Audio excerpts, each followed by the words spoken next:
I'm very grateful for this opportunity to talk to the artists. We all are. Thank you so much to Hanul for making this possible.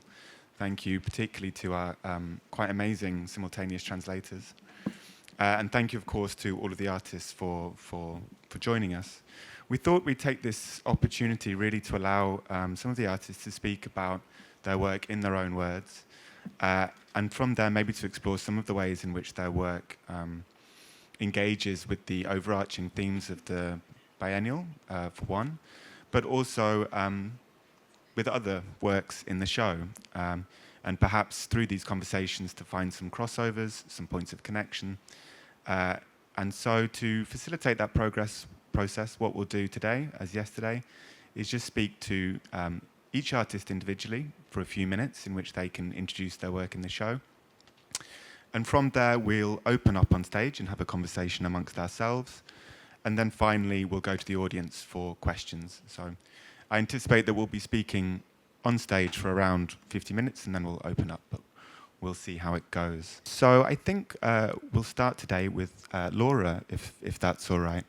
Partly because your work, Laura, I think really introduces some of the themes that I imagine we'll be talking about with other artists on stage with me, namely the construction of history or the writing of history, the operations of memory, the repression of trauma, the re-emergence of trauma, and the way that film as a medium can address some of these issues. Sorry, I just realized I haven't actually introduced everyone. I should do that first.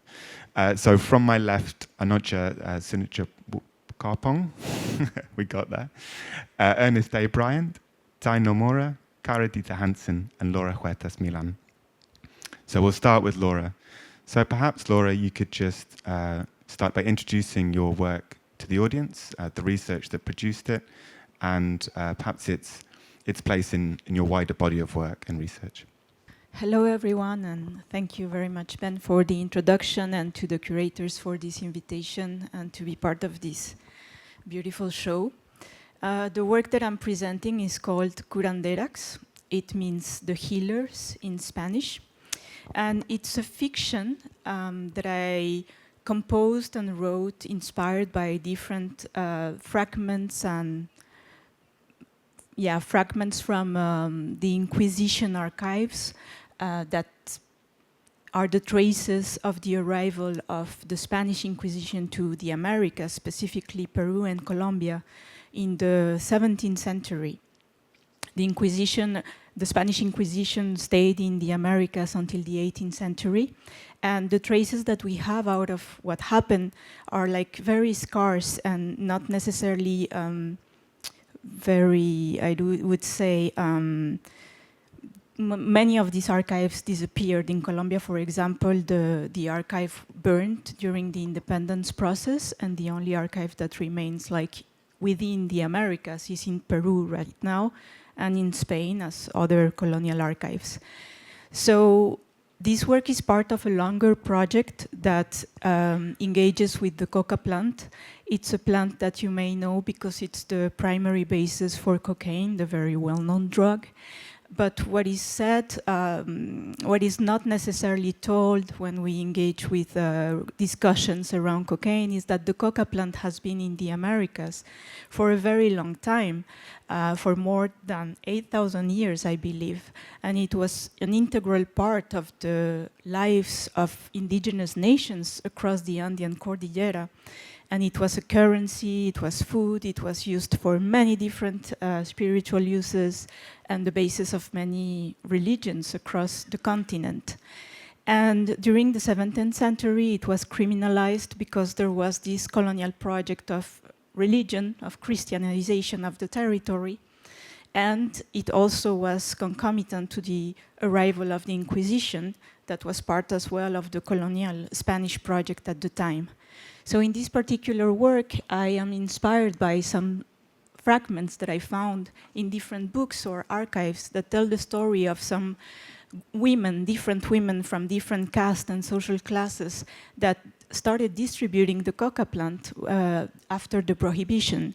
Some of them would use it for divinatory practices or for, as the inquisitors said, witchery. But some of them were also commercializing the plant in order to sustain their lives. Some of them were queer and were criminalized because of using the coca plant, but also because they were living in a way that was against, I would say, what the colonial, Spanish crown wanted to impose. And so reading tiny fragments of the lives of these women, I tried to compose a love story between two women who were distributing the coca leaves in order to help the enslaved indigenous workers in the Potosi mines.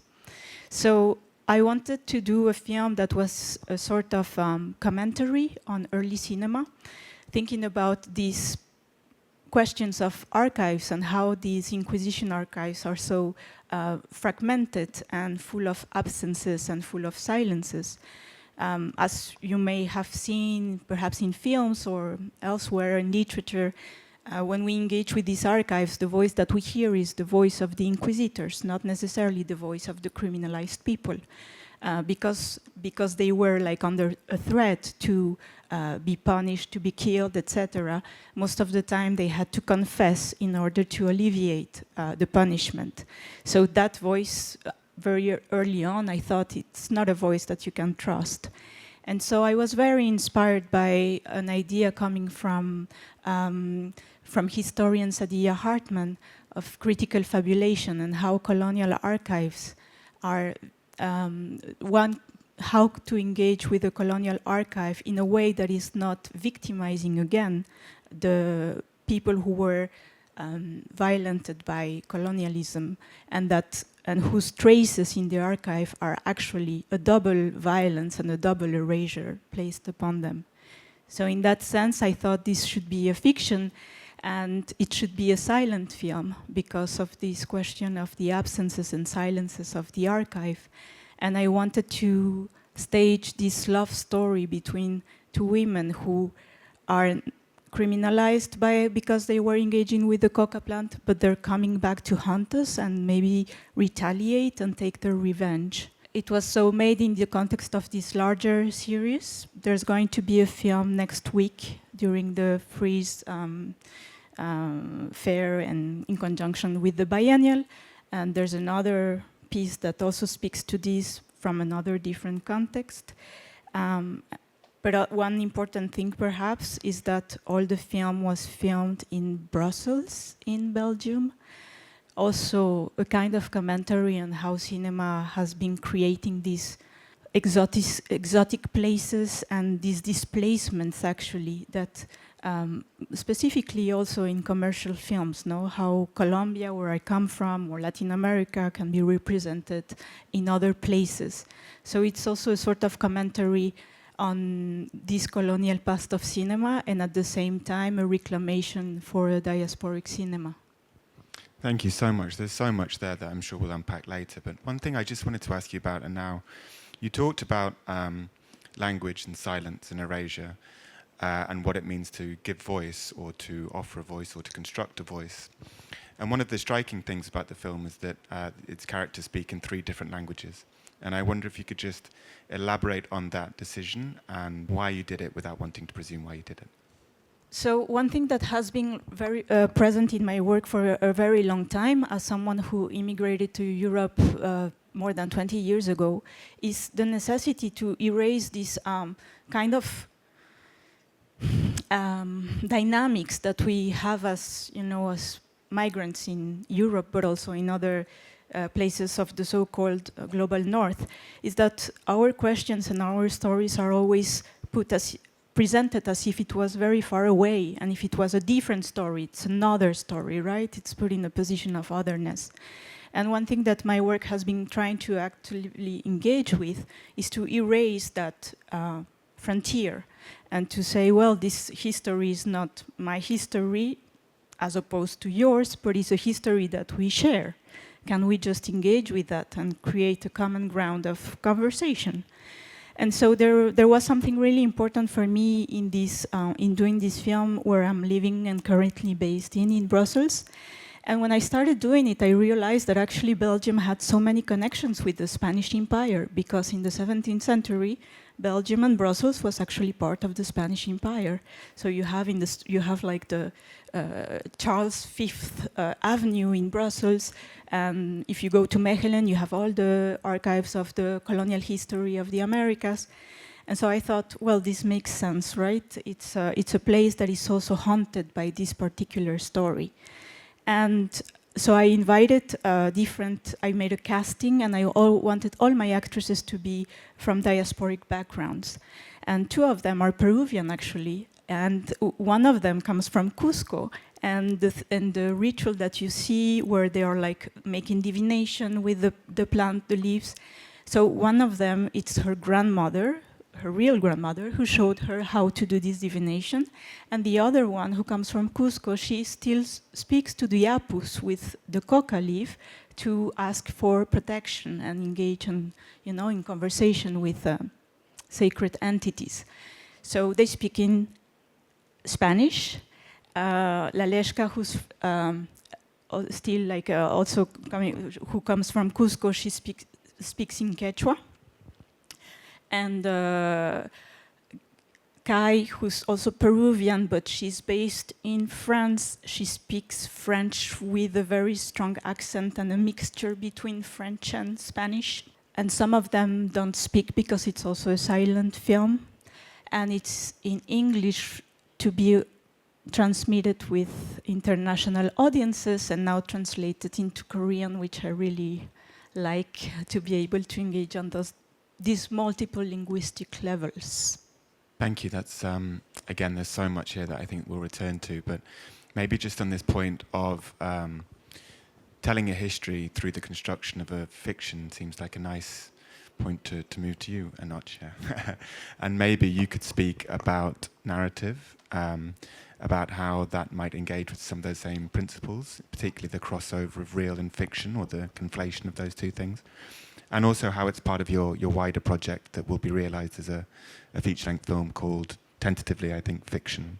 So the relationship between narrative and fiction seems like a topic worth developing. Thank you, Ben. Also I would like to echo Laura, to thank the curators for inviting me to be here with this new work, which I made in connection to what Ben said, a feature film that is still in the development. To give a little bit of the context of this work, narrative, and the feature film itself, currently titled Fiction. It has to do with the event that took place in Thailand in 2010, when we had huge protests that disrupted the whole country, but mostly in Bangkok, where there were groups of protesters, the so-called red shirt protesters, because they were wearing red shirts, and they occupied the central areas of Bangkok, but also in several provinces in other regions of Thailand. And what happened was they were basically just calling for the prime minister then to resign and to have a snap election. So the prime minister of Thailand at the time was not elected. He was installed by the military. So he was just put in as a prime minister because the military chose him. And so these people, the red shirt protesters, came out in huge numbers to demand that he be resigned and that we would have a fair, democratic election. So the government then responded to this demand by ordering the military to basically shoot the protesters. There was a really violent crackdowns in many parts of the country that resulted in 99 deaths and thousands of casualties and disappearance. And to this day, no one's been held accountable. So no one, not a single person.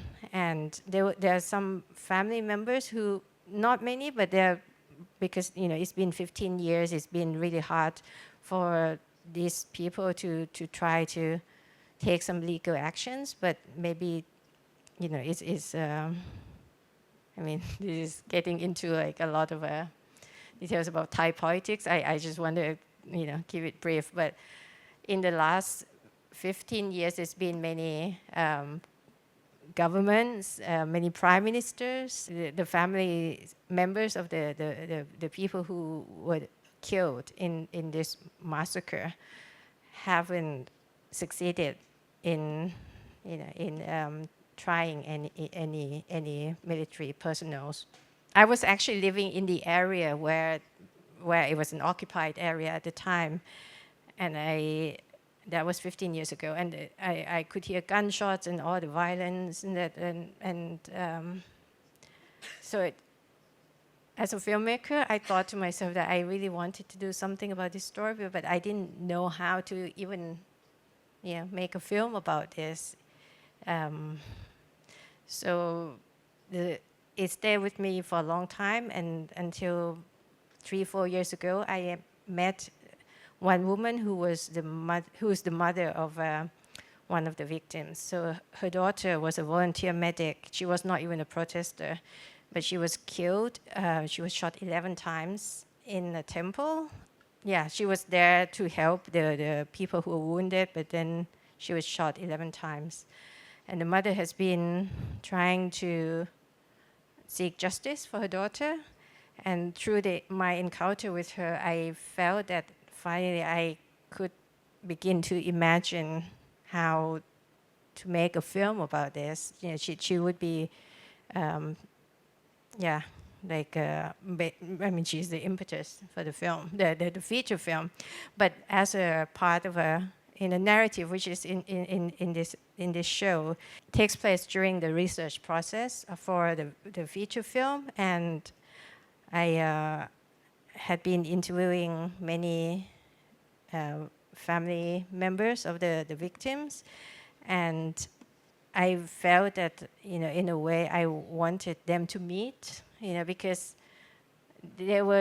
it's been 15 years, and maybe in the beginning they would meet occasionally, but so it's been quite a long time, and for me to give an opportunity for them to come together, talk about not only what happened to them or their relatives, but also what's going on in their daily lives, would be a good good way to start the film.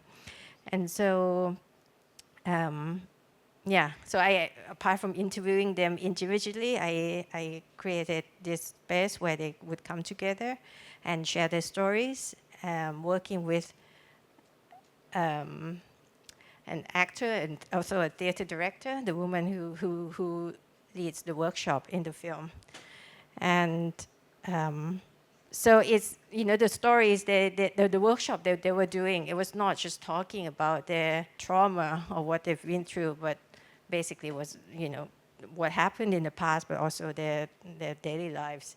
And they were also doing a series of exercises. Not all of them ended in the film, and just the film was documenting this process, but I wanted to show what they were also telling each other stories, and then also reinterpreting each other's stories, and then had to tell a story that they just heard, but making it as if it was their own. Also, this is a process for me to work towards a feature film as well, because in the feature film, which I haven't talked about, I'm staging a fictional trial where I'm inviting these people, the participants, to give testimony, but actually in their own words about what happened in the 2010 massacre. So it's, in a way, they're telling their own stories, but through the process is not going to be immediate. And in that process, I think part of it will be fictionalized because of memory. It's like 15 years. Part of it is also second-handed memory. I feel like it's a space where they can use their imagination, but I mean partly lived experience, but partly imagination to talk about something that is a truly horrific and traumatic experience for them. Thank you so much. I mean, I guess what's so interesting about the film is the way that you stage these conversations. I actually didn't realize that. I presumed that these 8 relatives had known each other for a long time and were very close, because that's the way they come across in the film.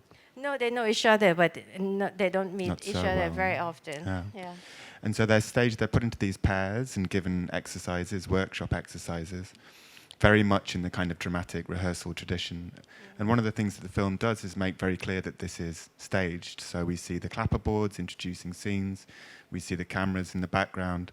We're made aware of its theatricality. But then this is also interspersed with scenes in which they're having what appear to be very pragmatic conversations with a lawyer about the process of their cases.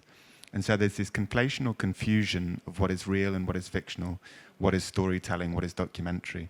And I wonder if you could just expand a little bit on that use of fiction, or that foregrounding of fiction as a way of telling a story, as a responsible way of telling a story.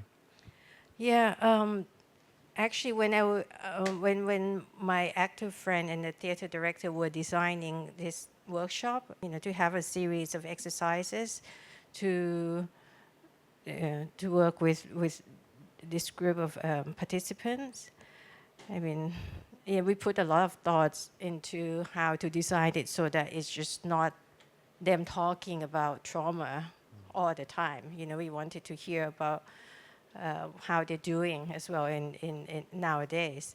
But I couldn't avoid the fact that many, and actually majority of them wanted to seek some legal advice, because that's what they've been denied in the last 15 years. This is actually the thing that they want the most. I mean, I'm also working with a group of lawyers, in developing the feature film. So I then decided to invite the lawyer to join the workshop. But, I mean, his presence brought another kind of energy, but also it kind of, totally changed the dynamic of the whole workshop, because actually that's what the participants wanted the most, And this is something that I also realized while the day was happening on that day, that this is, of course, the workshop, it was good for them to meet and talk about their lives, past and present, but this is actually something that they want, because this is the future. This is what they're looking forward to. For the lawyer to give them the advice about what they could do or could not do. Yeah, so it was like a very interesting dynamic, because it kind of like changed everything. We also did his session like kind of like midday, and then the afternoon workshop turned out very differently because of what happened in that discussion with him. Yeah, and then with regards to how fiction could be brought into the whole environment and give shape and form to not only this but also the future feature film, is my thinking is that in reality, reality in Thailand is almost like a fiction. It's like, there's the fact that there's no one even just to speak about it is considered not so safe. It actually, not many people wanted to talk about how to deal with the legal, lawsuits and all this, because it's, the implications that we're going to trial the military, and by extension, the people who are really, really powerful. It seems like that cannot happen. And so the only way for not me really, but for the participants, the families of the victims, to actually think about the future is within this space where it's imagined. To be honest, deep down, I still have a little bit of hope that maybe one day it could happen, but also I know really well to the situations in Thailand and how corrupt the system is. But you know, cinema is a space for that. So I think for the participants, they want justice, and in the course of my research and making narrative and in the future film, I begin to wonder about what the differences between fighting truth or fighting justice is not actually quite the same. Yeah. That's a very interesting point, and actually ties into a lot of conversations we were having yesterday, and that maybe we can come back to later.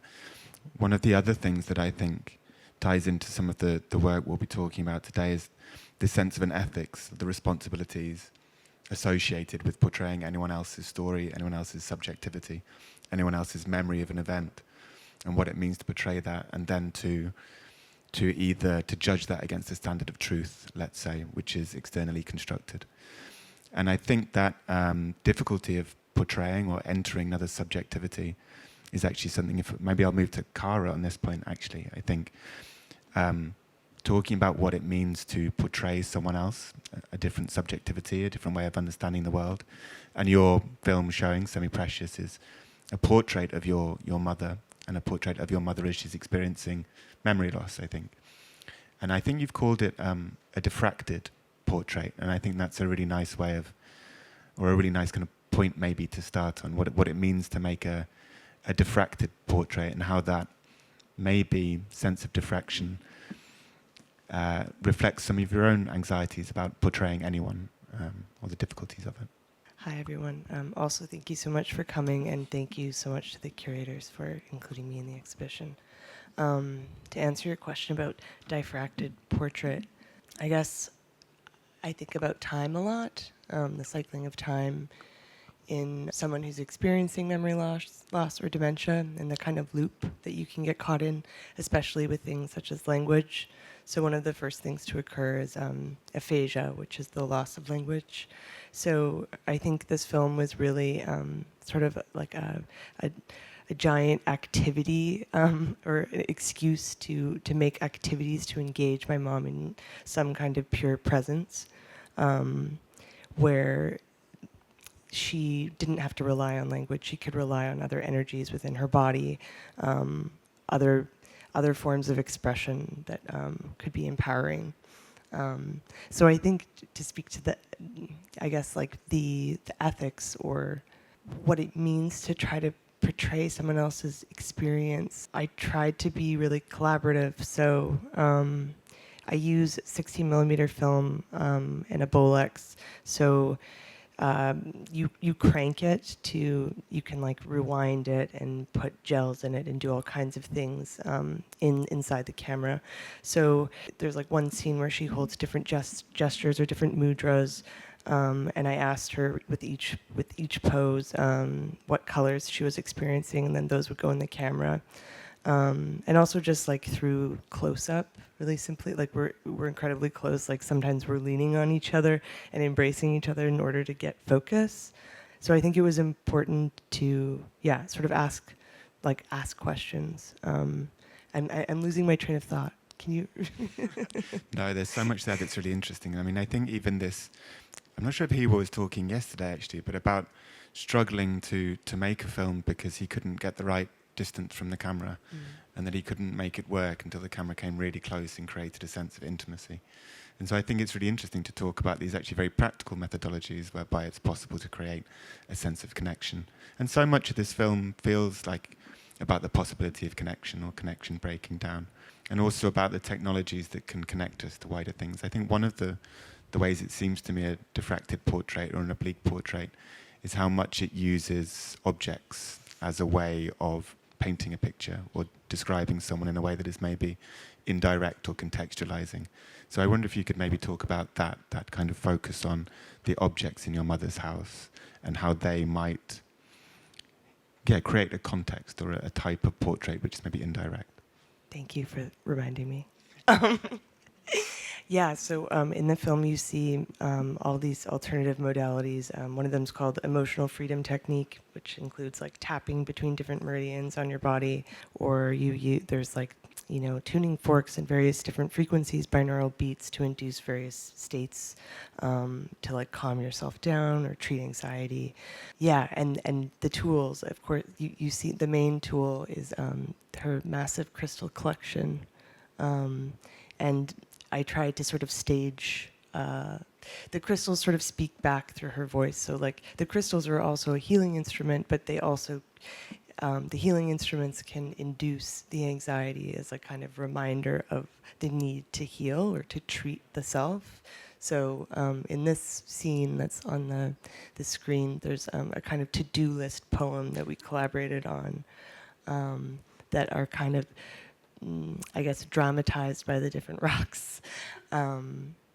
But yeah, I think the collection of objects, they were kind of like the medium or the means that we could make an activity together to show, to, I guess, like use a tool to demonstrate the tool or what these things can do or their possibilities for her, because they're not necessarily accessible to me without her demonstration. Yeah, I think this idea of the objects, or I guess we could call them technologies in some ways, is mediating principles, both, I guess, between you and your mother and between her and, I guess, an achievement of attunement. But one of the things that really comes across in the film, because it's so poignant, is this sense of a constant attempt to connect in a spiritual sense, maybe through the use of healing crystals or meditation tapes or what's it called, a kind of vibration platform.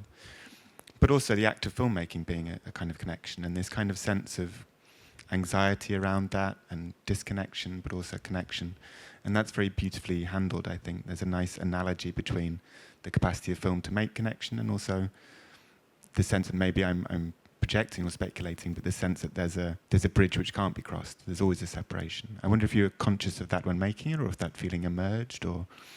She has this, they were in one version of the film and I took them away, but she had this old cell phone that I think the lens had various issues, or it just like wasn't very high definition, and it takes these kind of auras, and so she just has endless photos of just walls and corners and chairs, things that just, there's no specific thing that it is of, except that kind of whatever that space between the camera and I don't know, this immaterial thing that the camera was making visible. I think when she got into these different healing modalities and different path of work, I was a teenager, so it's like very much there's like some like residual angst maybe, and I think this film was like really a process of trying to understand and let go of that, and really engage in play and using play and like joy and humor to, I don't know, to, I guess, cope with that gap. That phrase, the space in between, using the space in between, is very beautiful, actually. I think when you talk even about using filters or gels in the camera as a way of making material, that space between, representing it. And maybe that's also this idea of being able to let things go is a nice point at which to move to Zai's work, actually. And actually, when I was reading earlier on Anoche's work, and you said somewhere, I think in about by the time it gets dark, you had this phrase that you're talking about kind of the history of the 1976 massacres and how actually the memory of that has become the photographic documentation of it, that actually the photographs are so familiar and so harrowing that they displace memory. And you said the photographs became their only memory. And I think this is an interesting point at which to bring in Zai, and perhaps you can talk about Phantom and the circumstances from which it emerged and what it does, and how you think about its relationship to images and their dissolution, maybe. My name is Zai Nomura, and this is my work named Phantom, and that is simply printing pictures of people's portraits into water. But these portraits are basically passed away people, like deceased. So then the printer machine on the top of a water tank, and that is connected with internet cloud, so people can participate with.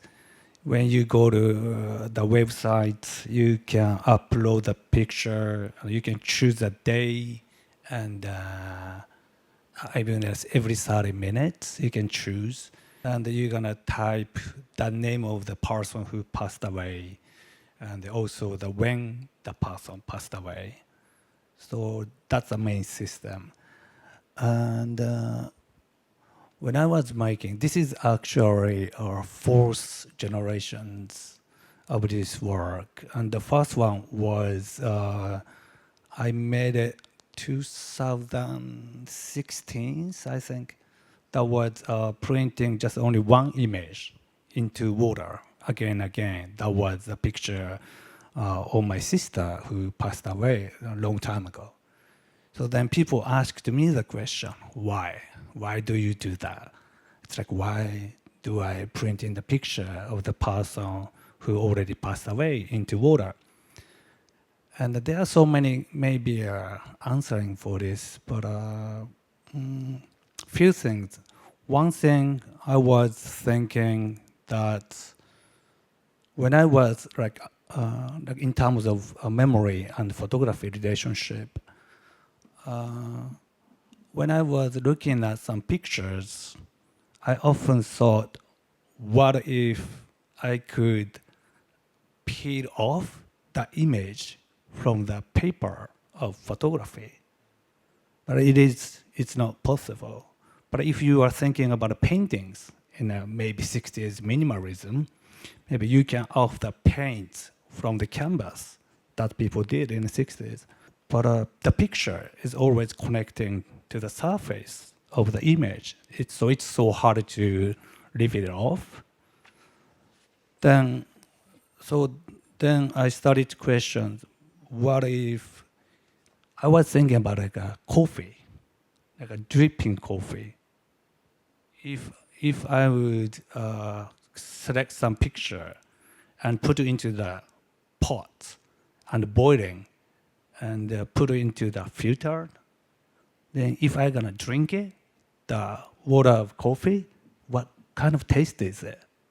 I know it sounds weird, because of like I really wanted to see the what is the exact image is. Because when we see the image of the picture, it's always picture. It's so hard to see the actual image it is.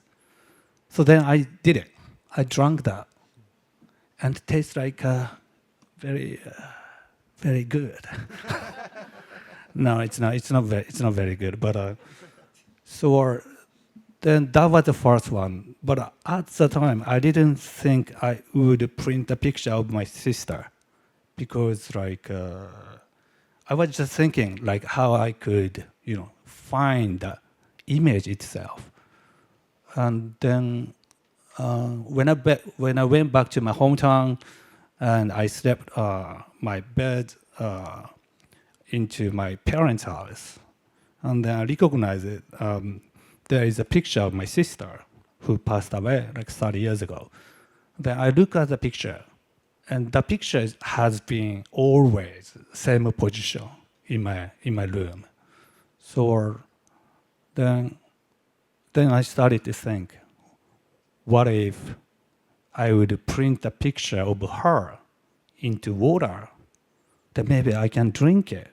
Then could be or even I don't need to drink, but if you are familiar of the theory of French philosopher Laurent Barthes, I'm a big fan of him.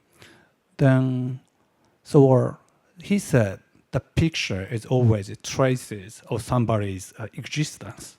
If I take a picture of you, that means the proof of you exist here at this time, right?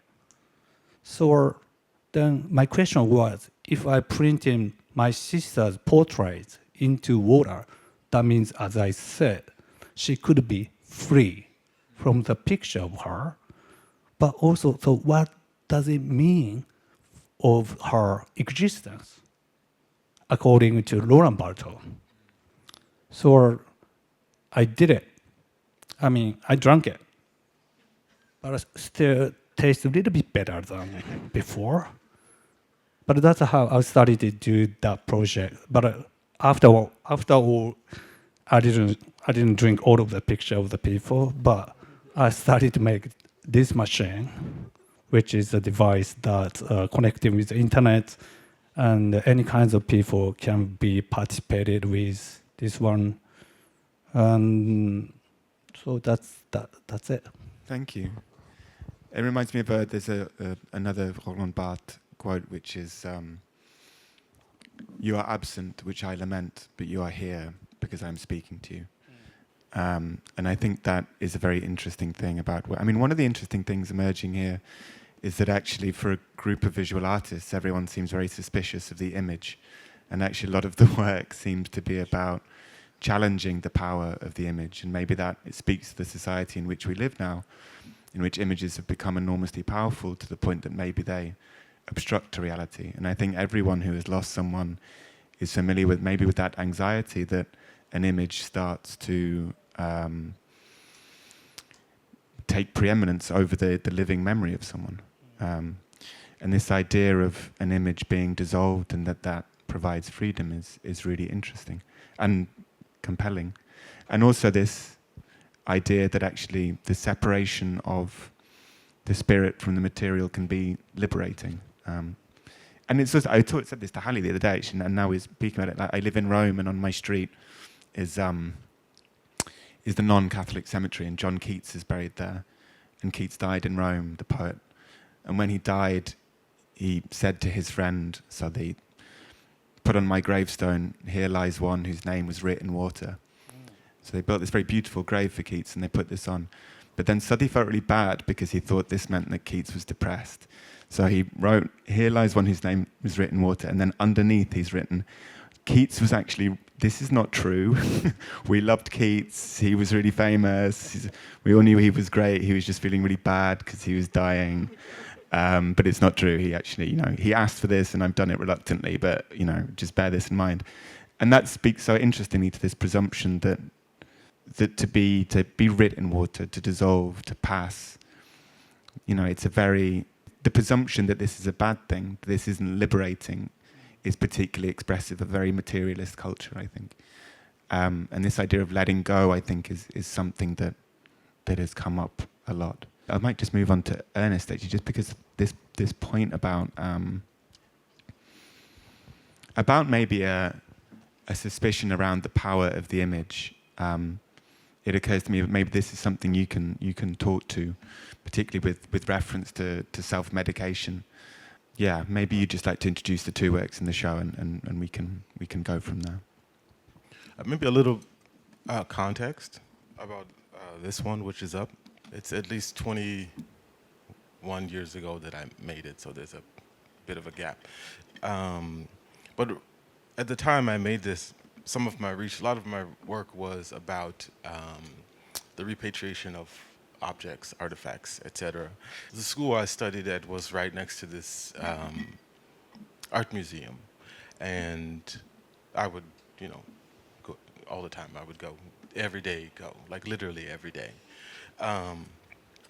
And once when I was over there, I saw a figure which is similar to this one, formerly, from the Congo, made by the Bakongo people. And those figurines are called Nkisi, or plural Nkisi Nkande. And they have a very particular function amongst this group of people. And a little bit about the function, which will give some context to this work. You will encounter them in many institutions, collections. You'll encounter these Nkisi figures. They are these kinds of things which also complete a collection, like a lot of other things. They complete institutions' collection. But the way the folks use them, if there is a, say, disagreement between members of the group of this society, then we would get together collectively in the kind of center of where we live, and the other members would surround us. Let's say you and I having a disagreement, just for fun, and the members would surround us, and there would be someone who is a kind of mediator, or not necessarily like a judge, but they're kind of mediating or moderating the conversation, and they use this object, but they don't use it at the outset. At the outset, both parties share their grievance and their side of the story, so to speak. And then there's a discussion about it, and we come to some kind of conclusion and resolution. To mark that resolution, or whatever it is that we're going to resolve, let's say you have a notebook, I have a notebook, this is your notebook, but I thought it was mine, and so I began writing in it, and I bring it, and then I realize, oh, your name is here. So I'm gonna get you a new notebook. Okay, and I'll transcribe those first 5 pages back, this kind of thing. If I don't stick to that part of the agreement, then this thing exacts some retribution. And so these figures, they also come in the form of dogs and some other animals, but often you see them as people, men and women, male and female figures, that are used in that kind of, court discussion, and animals which are buried at strategic locations, entering and exiting this community. And another thing they do with some of them is to symbolize that agreement as we drive a nail into this object, which in some way activates the object. It's a kind of promise that we've given between us, and we drive this nail into this particular object. And the objects have, as they describe them, they have magic in the belly and also in the head. And they often are adorned with these other kind of magical pouches, kind of like root works. And the magic is quite specific. It's not a kind of arbitrary, like, oh, a little of this, a little of that. It's specific to how this figure will deal with you. And so some of the research that I found when I was looking up these is that the figurines which could bring lightning down on a person, when folks opened them up and examined what was inside the cavities of these figurines, in those ones, they would find quartz crystal, which is, if you apply a amount of pressure or you tap it, it produces a small electric charge. And they would find the tail hairs of an elephant, or sometimes the teeth of an elephant. So this kind of largest land mammal, which produces this kind of thunderous sound, as well as this thing which produces a little bit of electric, along with other things. But this one was really unique to me because it speaks about the complexity of the society which is producing this thing, and also that these connections to things which are not present are not arbitrary connections. It's something which is very specific, and those folks were aware of the properties of these particular objects, and so there's something which is scientific and very specific. So when I went about producing one of these, as I encountered them in the institution, and okay, if this thing is so important and it served this pivotal function within the society, how do you have it? How is it? Does it happen to be here?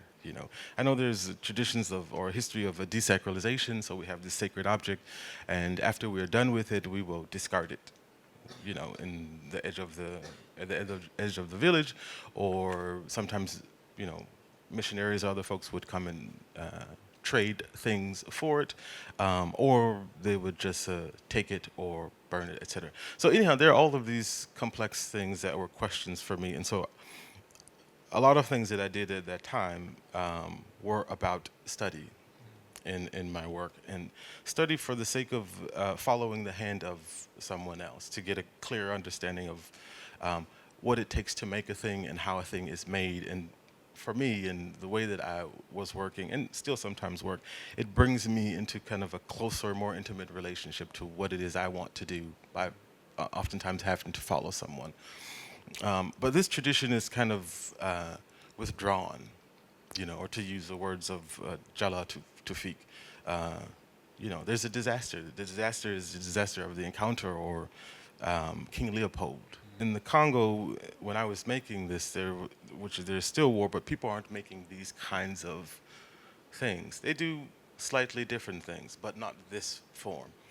And so I wanted to produce something which was similar, but operated in a contemporary space.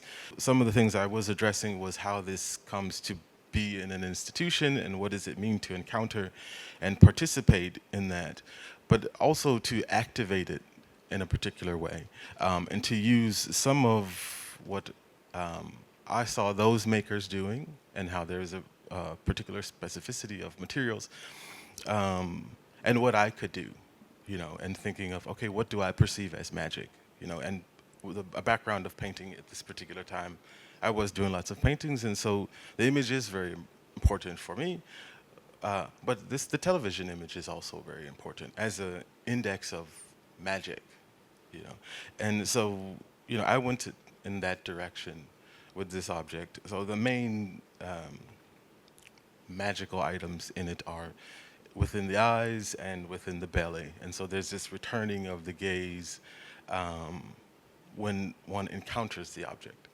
And in the initial installation of it, the pedestal was the color swatch from the institution. I just went in, I'm one of those people who touches. I touch, sometimes I touch. And so I had a paint swatch from the institution, which matched the pedestal that I set it on, and a kind of rectangle behind the object. So when you approached it, it was a kind of reproduction of, the Africa Oceanic collection where you would find this object. But then there's this other object. And so there was a kind of pressure in one encountering it, because the walls were quite narrow and you had to enter down a very long hall. And as you got closer, you got to see yourself looking and kind of performing this kind of objectification, or, participating in that taking and that kind of reforming of an object which is active, which is animate, into making it this kind of very object, institutional artifact, artwork kind of thing.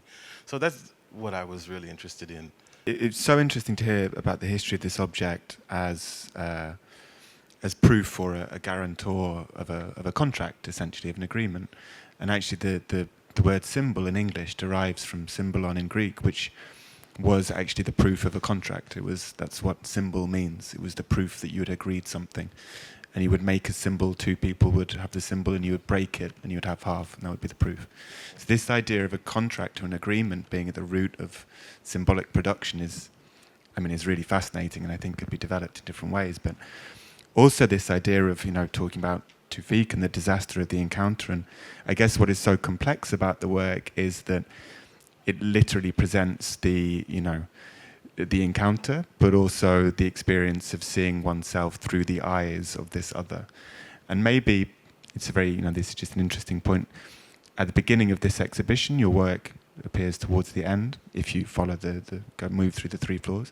But at the beginning is Namjoon Paik's TV Buddha, and obviously there's a relationship between that work and this, and I wonder if you could maybe just speak to that as well. If I'm honest, when I made this, I was aware of Namjoon Paik and aware of those works, but it wasn't this kind of intentional participation.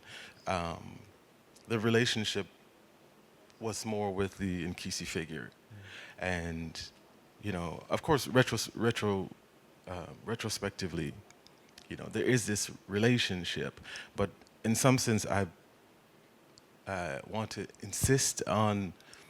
I mean, the best way I could say is formally, I think there's this relationship, and this is 20 years old, so it's different in the way that I make things now, and that some of the explicit things are right there. It's right there. If you have the Nkisi and you see this, you're like, oh yeah, it's that. It's interesting seeing it in the exhibition with the Namjoon Paik, and when I heard about it, I was like, okay, I wonder which one they're going to have in the exhibition, because I've seen them and I know how they operate in relationship to this, but I haven't seen this in person for 20 years. It's been away. So there is this kind of retroactive continuity which can take one to Pike, you know. But another thing I think about is like, okay, there is this formal similarity. There's a formal relationship, in a way that there's a relationship between Thelonious Monk and Arnold Schoenberg. It's the piano, you know. But we wouldn't necessarily confuse them. We would put them in the same space for very specific reasons. So in that sense, you know, if I'm true to what I was up to in this kind of self-medication thing, I think that there's some overlap, you know, and maybe lots of overlap that, you know, when I made it, I didn't necessarily perceive, and so now I'm having to encounter this as a question. But I think there is this other thing that I was interested in, which is quite specific, in a way that the relationship to Pike is, it's not that specific for me, you know, in a conscious way. It wasn't that wasn't the guiding, it wasn't what prompted me to go in this direction. It was magic and the technology and, you know, Ogun as a kind of a Yoruba pantheon deity, which is the deity of technology, which is about metal, you know, which is about magic, you know. So it's some of those kinds of things which maybe there's a relationship between how Pike thinks about technology, and it's kind of very forward-thinking in language which appears, but you know, there's this other relationship to the Congo that I was really interested in and consciously interested in it, that's where my research was at the time. Thank you so much. I mean, there's so much we could continue to talk about here, but I'm conscious actually of time again getting away from us. Maybe we'll go straight to questions from the audience then. Do we have any? Thank you so much for this really fantastic conversation and for all of your inputs. I mean, I actually have many questions, but maybe my most pressing or kind of most triggering question would be to you, Anusha, how basically the process of forming this group and the way how the group then appears in a film, and how far the therapeutic aspect played a role, and how far, because you were highlighting this legal aspect, which I totally understand. So basically people seeking legal justice, which is really important, and it's very kind of understandable, but in how far exchanging, transferring experiences, and basically where fiction and memory, of course, mingles, and where fantasy or imagination constantly helps to adjust to the reality and to transform it, basically. And in how far this process is also a therapeutic process, and in how far this might play a role in your film. This is my question. Thanks. Thank you. Actually, I was more concerned with the therapeutic aspect of the this film, the narrative film. In the beginning, this is what my friend, the theater director and actor, were discussing a lot about, and how to come up with activities that would lean in that direction, the activities for the participants. And but you know, as I mentioned, when the lawyer came to join us at the workshop, the whole dynamic changed, because this is what they really wanted to have, you know, the experience of talking with an expert, a legal expert, who could give them concrete answers about you know, lawsuits and where they are legally. You know, in the film there was this woman who was reading a letter that came from a government agency that just arrived this June, you know, 15 years after the massacre. And so even though it happened 15 years ago, and they had a lot of setbacks in the past. They were making one step forward, but then 3 steps back. But it's still kind of the reality is happening as we speak. It's like changing every day, and no one really knows what's going to happen. The statutes of limitations for these cases expire in 5 years. And so there is that sense of urgency that something that needs to happen. I was really very, very afraid of, you were talking about how do you represent the others, I mean, to be honest, I'm really scared of that myself. It's like, how could I, invite them to be part of this project and not dictating, not imposing my view or my voice, on anyone. And so I was really concerned about that. And to the point that I in the beginning, I didn't even want to invite the lawyer. The main thing was really actually the workshop itself.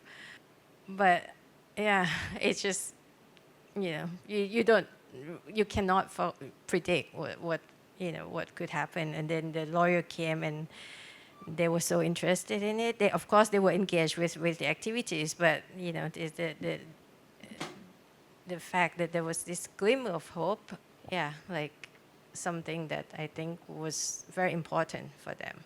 And so I find myself oscillating between, doing a project that is like a kind of, participatory and healing, about, in being really open to what they would, bring to the project. But then I find myself listening to their stories, and they often come back to this question of justice all the time. Even though I wanted to talk about them, I didn't want to define their existence by this one, of course, very important, very horrific thing that happened to them. But they should not be defined by the loss of their relatives. They have other stories to tell too. But yeah, it's maybe because no one's been listening to them for a long time. They keep coming back to the stories of their relatives, the who died in the massacre. The only man in the workshop, talks about his son as if he's still alive all the time. He uses like present tense, and so and the stories he tells about taking his son's shoes to Singapore because this is where his son wants to go to visit, and he's talking as if his son is still alive. And so then it's hard for me to try to say, look, I don't want to listen to not just about your son's story, but about you, because that somehow is kind of, in some strange way has come to define him, the death of his son. And actually many of them, not all, but many, share similar approach to storytelling. So right now I feel the only way that I can, do justice, for lack of a better word, for this engagement is to really tell the story which they want to tell, which is, the story of the massacre and how they have been fighting, and they want to talk about it still. I mean, I think it's weird because, no matter how much I try to, steer away from the subject, they keep coming back to it. That was how I started the project, but then, I became conscious, of the fact that it is, everyone has many different stories, and I try to open it up, and yet it keeps circling back to their losses and the trauma. So I think actually, the question of how far we are in the process. So actually, right after I finished this film narrative, I went on another trip to the countryside, this time very far away from Bangkok, in the Northeast, in small villages, to meet more people who were not in this one. Some of them, I mean, it was really strange, but some of them didn't even know that they could actually file a lawsuit. It seemed something that they couldn't even imagine that could happen. And they were like, oh, there's some people who wanted to pursue, legal means to prosecute the perpetrators. They were not aware that they actually could do that. And it's been 15 years. What I realized in the process of encountering with more survivors, I mean, in these small villages, is at the heart of it is really, a lot of it has to do with generational trauma. Because the protesters were, by and large, from the countryside. What happened to their families, in the last 15 years, I mean, it's really quite unimaginable. It's almost as bad as the massacre itself. What happened to the surviving family members. And so it's, I find myself, I said to Ben earlier, that the more work I do on this project, it seems to be getting bigger and bigger. And I feel like more, the feature film is getting further and further away because the process of researching it is just so much, there's so much more to do. And so I'm thinking of doing maybe another, not, actually, we already talked about it, my team and I, maybe narrative 2 and 3 and 4, like a series, because there are a lot of things to cover, to engage with. And the feature film, of course, is very important because that is actually about the trial that they want to see. But I cannot get there until I go through this process of, different kinds of engagement with them. Yeah.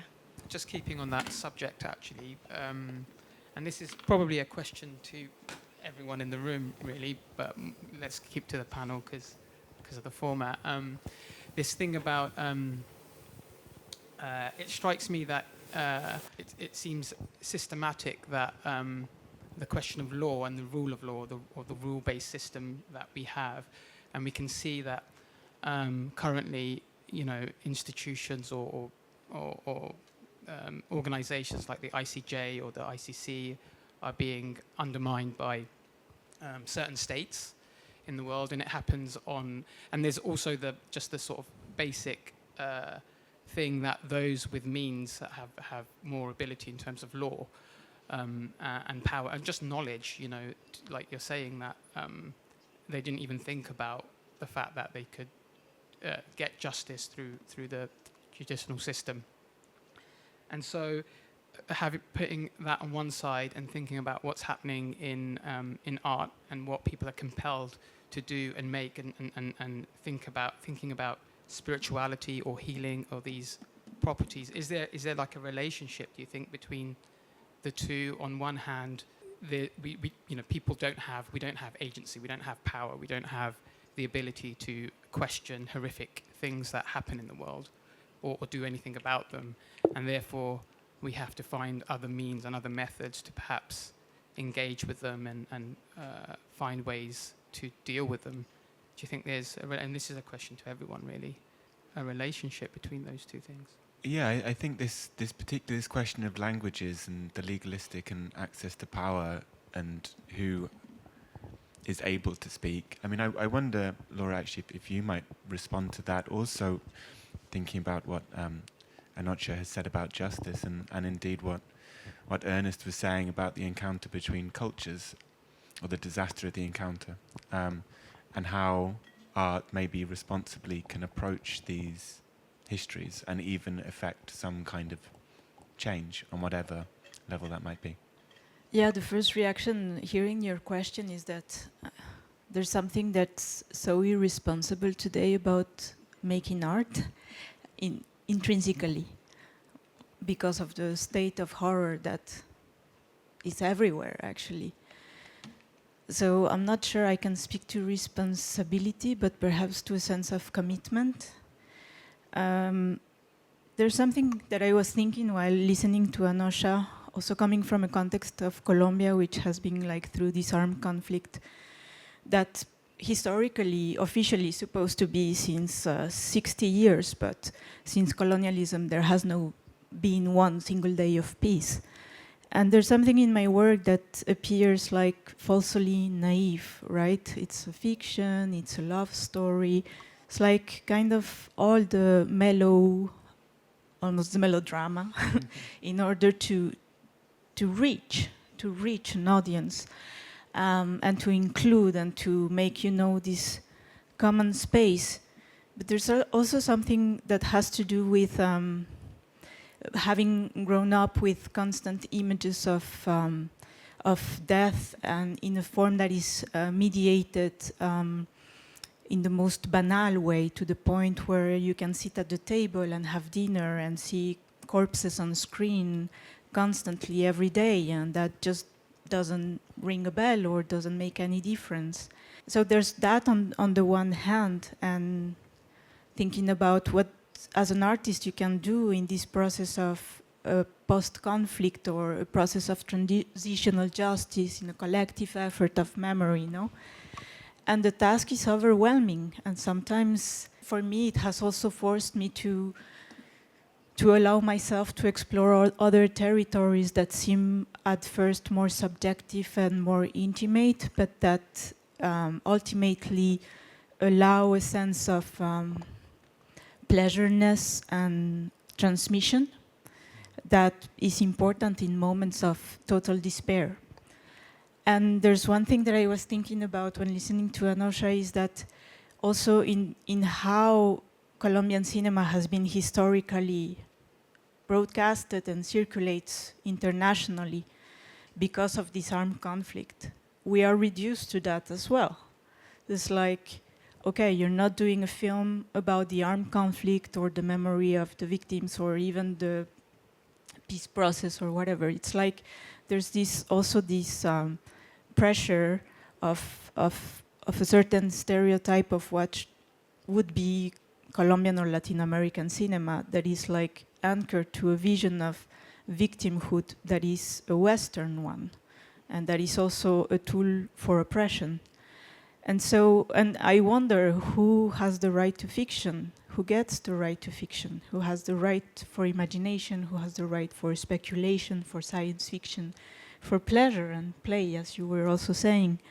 And so there's something that is really important in my work, and that it could come across as falsely naive or esoteric, or, you know, but it's utterly grounded in a territory of despair and hopelessness. And so it's a sort of, of routine, of self-care and, you know, and gift offering. Coming back to the story of law, there's also something that is really important happening today, and it's the fact that the coca plant, which if you chew it is like matcha tea, honestly, or like taking 2 coffees. The effects are really mild, but it's still on the list of the United Nations of hard drugs, along cocaine, heroin, opioids, and so on. It could be like a detail, but it's not, because this means that, for example, in Colombia, the farmers who have been growing the coca plant for many years, and through the peace agreements, there was an understanding that the government would help them replace the crops. They could have like bananas or other fruits or other kind of products, but the drug trafficking is still in the territory, and they're forced to continue planting the coca plant. The fact that the coca plant is in that list of the United Nations makes that it's illegal for them to sell the coca plant for tea or for food or for fertilizer or any other product that involves the plant, because it's still part of that list. So for the past 3 years, Bolivia and other Latin American countries are pushing forward for the United Nations to take off that plant from that list, so other economies can grow, and we can really like start exploring other aspects of a post-conflict economy. Post-conflict being, of course, a total fiction, because we're still in conflict and in war, but you know what I mean, like having this possibility. and the United Nations and Europe are blocking the process. They don't want to legalize a plant that is basically really like tea or chocolate or a superfood. There could be so many different aspects to it, but because of that particular law, so I don't have a specific point to that, but perhaps for me also the use of fiction is to be able to reach people in a way that would create perhaps a cultural change, and that our imaginaries that have been so co-opted, right, by these colonial rules can start breathing again, and we can inventing other modes. I think it's a really interesting question, and I kind of have questions about it, but I know we have a short time. But I would just, the short answer is, for me, is art, making, creativity. I think the context for that answer, for me, is the bleak situation that you described as crisis, or I forget the phrasing you use, the current state of affairs. I would just go I go straight to Benjamin and thesis on the philosophy of history. And I think, there are moments to we read the text, but sometimes we just read the text to feel, and this isn't, please don't take this as an indictment. I think it's a collective, I'm also a part of it. I think we read the text, but we just read the text to have the feeling of, yeah, I'm familiar with that text. And in a bar, I can have a conversation and I can quote Benjamin and talk about barbarity. I think there's one of the things he says in the text, in the time he's writing it, and, he's on the run. He dies, commits suicide years later because of the situation. He talks about a state of emergency, and then he talks about bringing about a true state of emergency. So imagine somebody who's fleeing Nazis saying that this is not a true state of emergency. What we need to do is bring about a real state of emergency. And I often, when I hear about it's a crisis, or nowadays, or, right now, no. Ask around to the people who are in different kinds of experiences, and day-to-day life is an encounter with that horrible, terrible, vicious, bestial thing which just continues to eat and eat and eat, and it's whatever, So it's a kind of when it rains in New York City, and if you live in a particular place, you don't take the train. But if you live in another place, you have to take the train. And New York City has horrible infrastructure. Biggest city in America, worst infrastructure. So when it rains, not even a serious rain, just rain, the subways are flooded up to your waist, up to your knees. And if you're the person who lives in the subway, you're like, shit, this again, But if you're the person who never goes and takes the subway, you watch it on TV and you're like, oh my God, that's happening. This is a constant thing which we encounter again and again and again. And when in this conversation, I'm making some notes. I say art because at a certain point, I think that conversations, at a particular point, the violence becomes its own kind of delicacy. It's like a helif, which not everybody, certain folks really, really love it, and they can afford to love it. And I think, okay, we have The Great Dictator. This is a beautiful film. It's hilarious. It comes at a very particular point. That's somebody who's choosing art in a really difficult moment. We also have 1963, Alabama, and the song called Alabama, right, which is in some way an ekphrasic reaction to a very specific set of events. It's a sonic ekphrasic reaction. And no scholars to this day can say, he said explicitly it's a response to that. But if you're in that moment, you know what it's a response to. And that's, again, art. Another one, some years later, we get a Jimi Hendrix rendition of the Star Spangled Banner. His manager, don't do this thing. I'm going to do it anyways, And he himself served in the military. So, again, art, And yeah, it's not the only way, but it's one of many things that I think people can do. And so I really bristle when it's like, no art. You know, if I wasn't making art, I don't want to, engage with that kind of world without that thing. And then we have these other people who had a relationship with art and they left it, and we know what they left us, So that's my personal response. But I just really wanted to, we lose Fanon when he turns away from literature and creativity. We lose him in this other way. We lose Carl Einstein when he turns away from literature and creativity. We lose him in this very physical, visceral way. So, and we lose a lot of people when they lose a love for this other thing, So. Thank you so much, List. I think that's a beautiful I place say to a end. little bit? Oh yeah, sorry, Zoe. Go ahead. Go ahead. If you don't mind. No, sorry. When you talk about the responsibility when you got an interview with these people, or the question what you said about the responsibility as artists or creators between this violent world and what we could do here, or maybe the question was much deeper. But you know what, like when I was showing my work at first time with connecting with internet, people, lost so many people, and people came to me, and then that was first time actually they gave me writing letters directly, hand by hand. Then I didn't think that way when I was making the work. Then people often send me a message or letters like, hey, I appreciate what you've done, and blah, blah, blah. But that was very tough to me as well, because I had to take responsibility for them. Then I was really sort of like losing a way how I would deal with these things. That means people's death. I think one thing, which is, after AI or internet revolutions, now we losing our dignity or how do you say, value of death.